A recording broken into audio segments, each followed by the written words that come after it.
Assalamualaikum warahmatullahi wabarakatuh. Alhamdulillah wassalatu wassalamu ala rasulillah. Saya Yudi Pramuka, tukang bubur ayam dari Parung, YouTuber tertua di semesta. Saya 2 hari yang lalu beberapa informasi masuk ke WA, hati-hati katanya Pak Yudi ngomong politik, itu channel politik Saiful Zaman hilang katanya. saya tersenyum ya, dan prihatin sebenarnya, tapi tersenyum karena saya orang yang ngirim WA itu dia nggak tahu kalau channel saya itu sudah diblok 6 bulan sebelumnya. Jadi saya udah nggak gajian udah 6 bulan ya, coba itu dari November ya, sebelum pemilu, November, Desember, Januari, Februari, Maret, April, Mei. Jadi sudah diblok. Ya bisa tetap bisa siaran, tapi nggak ada dolar ijonya itu, berarti kan nggak punya duit saya. Padahal uang itu kan untuk bangun masjid Enam Syuhada ya sebagiannya. Terus kemudian untuk gaji guru-guru ngaji yang 4 orang itu, ya kan, nambahin lah. Terus untuk ya begitulah, untuk bantu masyarakat ya, beli beras, bikin gerobak gitu ya. Kan nggak semua dari donasi itu sepenuhnya kan kita bantu dari gaji dari channel pesantren Jolali. Jadi kemudian saya tahu ininya kan, ruang-ruang kebebasan dilenyapkan seperti Saiful Zaman itu dahsyat itu. Sebagaimana kebebasan Habib Rizik itu direnggut ya. Bukan hanya channel Front TV-nya itu hilang atau dilenyapkan oleh pemerintah, ya oleh YouTube ya, tapi kan pemerintah tinggal nelpon YouTube melakukan satu intimidasi dalam tanda petik atau tekanan politik atau apalah, hilang itu kan. Bukan hanya hilang channel YouTube-nya, organisasi perjuangannya Front Pembela Islam yang berusia 25 tahun yang sudah sangat berjasa untuk membangun negeri ini dari sisi civil society, itu dihilangkan juga ya, dibubarkan ya oleh Mahfud MD, rejim Jokowi kan. Bukan hanya itu, 6 pengawalnya Habib Rizik itu dibunuh ya, dihilangkan hak hidupnya, coba itu oleh oknum Polda Metro Jaya. Dan di pengadilan 2 orang polisi Polda Metro Jaya itu diadili, yang satu mati sebelum diadili, itu kemudian divonis lepas oleh hakimnya.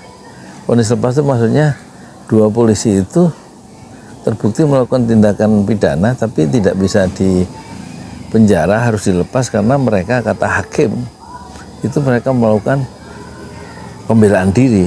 Padahal 6 orang mati. Dibunuh dengan 19 peluru, ada bersarang di jantung, di tubuh, di dada, dan di kepala mereka. Anak-anak muda yang 6 orang itu. Hak hidupnya dibunuh, dihilangkan. Tanggal berapa? 7 Desember 2020.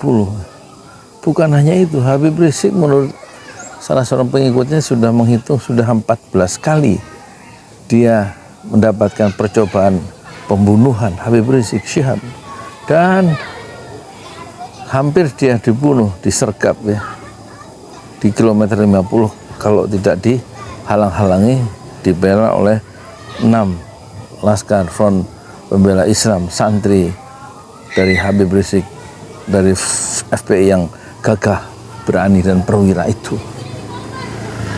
Jadi ini itu tahun 2020 ya, sekarang 2024. Jadi kejahatan itu sudah lama ya.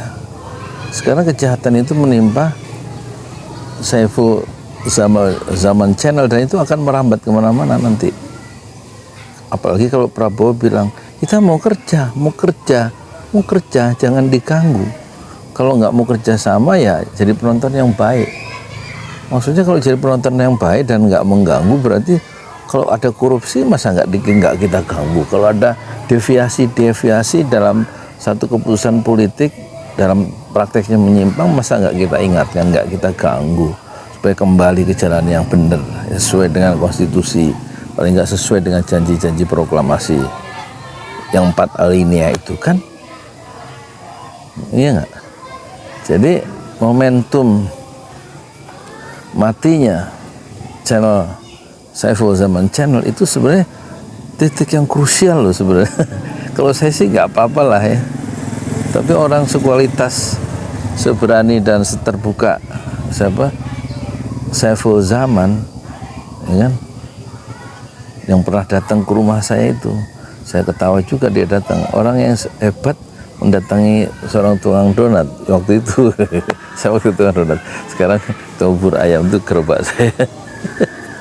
Ya kan, luar biasa itu. Ini persoalan serius, harus bersama-sama dipersoalkan ya. Kalau enggak nanti tuman tuh kekuasaan jadi tuman tuh terlanjur sewenang-wenang nanti.